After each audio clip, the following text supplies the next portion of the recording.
एक बार श्री कृष्ण ने नेमिनाथ जी से पूछा कि आपके इन 18,000 साधुओं में से सबसे उत्कृष्ट मुनि कौन है। तो प्रभु ने कहा, निश्चय ही सभी उत्कृष्ट हैं, पर सबसे उत्कृष्ट दंडन मुनि है। तो कृष्ण जी ने पूछा कि अभी वह कहाँ है। तो प्रभु ने कहा कि वह गोचरी के लिए गए हैं। वह रोज गोचरी के लिए जाते हैं, पर उन्हें खुद की लब्धि से निर्दोष गोचरी नहीं मिलती। कृष्ण जी कहते हैं कि सबको निर्दोष आहार मिलता है, तो उन्हें क्यों नहीं मिलता। तो प्रभु कहते हैं कि अपने पूर्व भाव में दंडन मुनि का जीव 500 मजदूरों का मालिक था। जब मजदूरों के भोजन करने का समय होता, तब भी वह हर मजदूर एवं बैल को भूखे रखकर काम करवाता था। तो इस तरह उसने 500 लोगों के भोजन में अंतराय डाला और अभी उनका पाप कर्म उदय में आया है।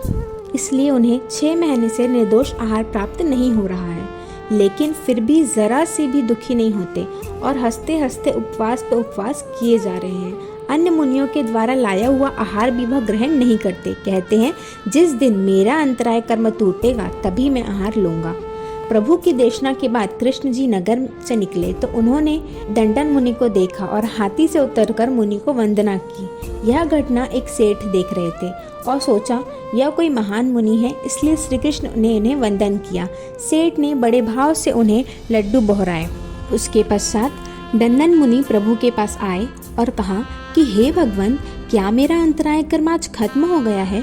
प्रभु ने कहा, अभी उसका अंश विद्यमान है।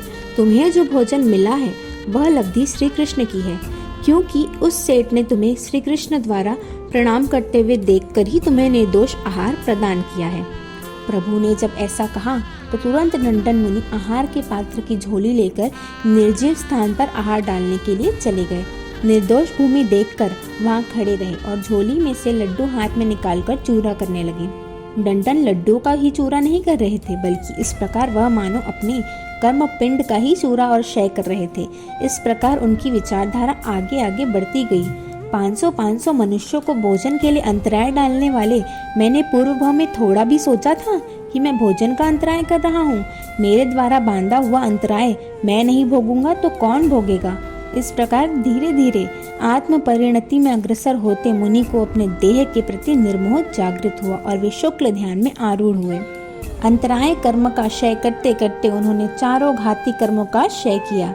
इस ओर लड्डुओं का चूरा पूर्ण करके उन्होंने उसे मिट्टी में मिला दिया और दूसरी ओर कर्म का चूरा करके कर्म क्षय करके केवल लक्ष्मी प्राप्त की। इन दंडन मुनि के संसारिक पिता श्री कृष्ण ही हैं। दंडन मुनि को लड्डुओं का चूरा मिट्टी में मिलाते समय, मिट्टी धोते समय मोक्ष रत्न प्राप्त हुआ।